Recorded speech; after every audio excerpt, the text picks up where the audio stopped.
I am ecstatic about this draft. And the reasons being is because, one, I thought there was no way in hell that Terrion Arnold was going to fall to us. And I don't mind trading draft capital for next year to go up and make sure we get him. I think this is the best cornerback in the entire draft. I think you look at his tape, he's just straight up the best football player as far as corners go. Yes, he's not as athletic as Quinion Mitchell. I'm not worried about that because he's going up against SEC receiving talent all year. A bunch of guys that got drafted in the first round and was able to lock them down. I think he's going to be able to do it at the NFL level. And then this position group isn't incredibly deep to begin with. So then we double dip and we take a couple project guys that I think are interesting. And then I thought we got incredible value in the sixth round between Wingo and Christian Mahogany. Both of these guys I thought would be third or fourth round picks. Especially ecstatic about Christian Mahogany. The fact he was still there. I literally texted my dad moments before it happened. I'm like, God, I'm hoping this is the guy they take.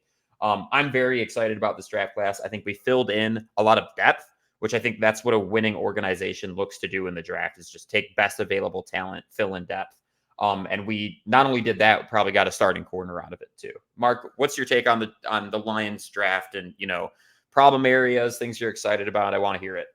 Well, the biggest thing is you mentioned best available, which they've done in the past and I've hated, right? Because there's times where when you're a team that's like right there contending, it's not always taking best available. It's taking what you need because you're that close to getting, your end game, your end goal, which is what we measure the sport by, championships.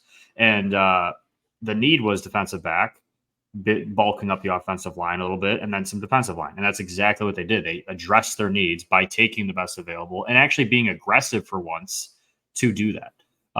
They love their Alabama guys, and it's a safe thing because they're well coached. They play football at a high level. And if you're a Nick Saban developed guy, you play under that dude for 4 years, I'm going to feel pretty safe taking him in the first round. So it hasn't failed him yet. Branch has been great. Gibbs obviously has been great. And now Terrion Arnold's the third part of that. And I think it's a great pick. They moved up. They got value for him. He should have went higher than he did. We sensed that he was dropping because of the quarterback heavy and offense heavy beginning of the draft. We took advantage of that, moved up and got a corner that we hope transforms our secondary. It's the thing we're missing is that glue guy that can just stick on a number one receiver and take him out of the game plan. Then you double down. You only need one of these guys to pan out. Okay, so you get Rackstraw from Missouri, and he's a similar player, just didn't have really the same film notice because he's playing Missouri instead of Alabama. He didn't really get the same exposure as Terrion Arnold, but a lot of similarities in their game. And so you get this guy, and now you're doubling down. And if one of them pans out, one of them ends up being better, like you feel much better having the depth there. And then, like you said, you go offensive line a couple times in this draft. They did draft the developmental player out of Canada. What's your thoughts on that? Well, so we'll get into Giovanni Manu, who's really interesting, but Sione Vaki, like that. I mean, both are interesting. And very interesting. The fact that we took him so early too, like I really don't think Giovanni. I had never even heard of him. I really don't think he was going to be drafted anytime close to when they drafted him. But they must have felt pretty strongly about it. Yeah, the case Holmes made was that he felt otherwise because you look at his measurables. He ran a sub 5 second 40, and he is 6'8", 350 pounds. That's just I get that, but that does not always mean it doesn't always translate to being a good football player. I mean, there's so many times. Yeah, and I just think it's a little bit of a reach to draft him as high as we did. I'm not saying he couldn't be good, but when you're a team like the Lions and you're knocking on the door to the Super Bowl, why are we drafting developmental players and moving up to do so, giving up capital for somebody we don't even know for sure, and it's going to take at least 2 years for him to even get close to being what we need him to be. Now, the benefit is we have offensive linemen with experience and a great offensive line coach and a culture in our offensive line that supports him really, really well. Like Penei Sewell is going to be around, take him under his wing.